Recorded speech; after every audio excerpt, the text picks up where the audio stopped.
Ukraine says it's prepared to restart grain exports through the Black Sea despite a Russian missile strike on the port city of Odesa. The attack happened just one day after the two countries signed a deal to resume exporting to global markets despite the ongoing war. After initially denying any involvement, Russia said its missiles hit a Ukrainian military target. The agreement aims to get Ukrainian crops safely out via ship and help ease a global food crisis. Now, millions of tons of grain have been trapped since the invasion due to Russian attacks on Ukrainian infrastructure and blockade of its ports. We can now talk to DW's Matthias Berlinger, who joins me now from Kiev. Matthias, what does this missile strike mean for the agreement? It's clearly an act of sabotage of this agreement. However, it might not end the agreement, but it's clearly a sign that Russia still has the possibility to stop all the grain exports. It's a sign to the crews of the ships, the Turkish ships that are going to bring the grain out, that they might be in danger. So it will, of course, not facilitate the implementation of this agreement. It will not facilitate the grain exports. However, Ukraine is preparing for these grain exports. They're saying they will go along despite this strike. There was also a violation of this agreement. It says in the agreement that ports will not be attacked. But Ukraine still hopes to bring out some of its grain, although optimism that it will be possible to bring out all the grain that we are talking about, that 60 million tons of grain, is not very high here, and there's the expectation that this might not be possible. What's the procedure supposed to be to restart these grain exports? So there will be a corridor along which the ships can move. This corridor will be demined. There's no complete demining of the Ukrainian ports, because that was one of the problems. Ukraine feared that if it demined the ports, the Russian army will attack there. So there will be just this one corridor, and the ships that will bring the grain out will start from Turkey. They will come into the Ukrainian ports. They will not be accompanied by Russian or international warships.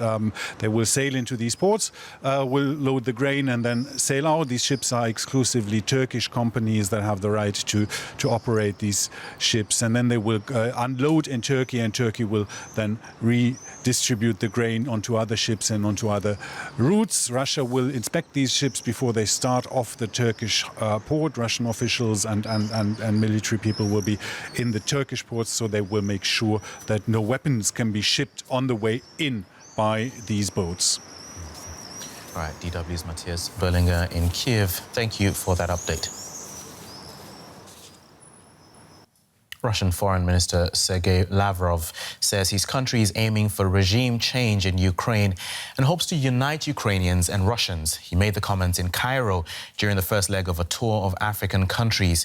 He'll also visit Ethiopia, Uganda and the Democratic Republic of Congo. Now, the talks with President Abdel Fattah el-Sisi and Egypt's Foreign Minister Lavrov said Russian grain exporters were committed to meeting their orders in full. He reaffirmed that the deal on the safe export of Ukrainian grain remains in place. Lavrov also indicated what he called illegitimate sanctions mean Russia is looking to reorient its foreign policy towards Africa and other parts of the world. Let's have a listen to what he had to say. Today we spoke in detail about the steps our respective foreign ministries need to take to prevent damage to our economic relations from Western sanctions. We want to reconfigure our relationship under the new conditions created by those illegitimate sanctions imposed by the US and its allies. Let's bring in DW Russia reporter Vladimir Esipov. Vladimir, thanks for joining us. Why is Africa so important to Russia at this stage? Well, we are witnessing not only military battle on the fields of Ukraine, we are witnessing a huge battle over minds and hearts worldwide, especially in Africa as well, because the grain exports is of a huge importance for Africa's country. It's no accident that Mr. Lavrov visiting Egypt on the first of his Africa tour. Egypt is highly dependent on Russian and Ukrainian grains. 25% of the grains consumed in Egypt are produced in Russia and Ukraine. So it's obviously a part of the blame game. Who is to blame for this current crisis? Russia trying to push the blame to the Western world, to the United States and European Union for this food crisis, blaming the sanctions imposed on Russia and trying to convince the world that Russia still have a partners, still have a friends. So we are in fight and in clash with the United States and European Union, but we have still friends from the Russian point of view in Africa. So it's a hugely important for economic reasons and for political reasons as well. Right. Now, we've seen the European Union express its frustration after many African countries refuse to take sides particularly against Russia following the invasion of Ukraine. How has this non-alignment been viewed in Moscow? Well, for Moscow, from Russian point of view, it's another one confirmation that the world is not monopolar, as the Russian wording says. The world is not dominated by the United States, by the liberal democratic ideology, who is Russia actively campaigning against, pronouncing liberal democracy dead a couple of years ago. So Russia looking for friends and for allies on other continents and investing big amounts of efforts and big amounts of money to influence the public opinion in Africa as well. So Russia delivering not only technology to African countries, not only selling weapons, but delivering kind of narratives, information narratives. Russia is very actively creating informational kind of warfare in the African countries, delivering not only content by the Russian state media, but to some countries, equipment to distribute this content. So it's a huge battle of narratives on the African continent, and Russia is very active in this.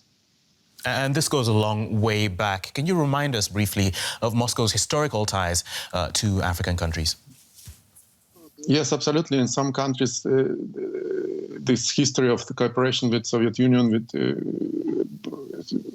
is decades ago. So Russia, some African elites were educated in the Soviet Union. There's a whole history of weapons deliveries to African countries. Russia trying to sell or sold already a nuclear power plant to Egypt, and the constructions began recently, as far as I know. And once again, the African countries taking neutral stage on this whole conflict. They are not joining the ranks with the United States and with the European Union on the sanctions against Russia. So they're just waiting. All right, Vladimir Esipov from DW Russia, thank you for speaking to us.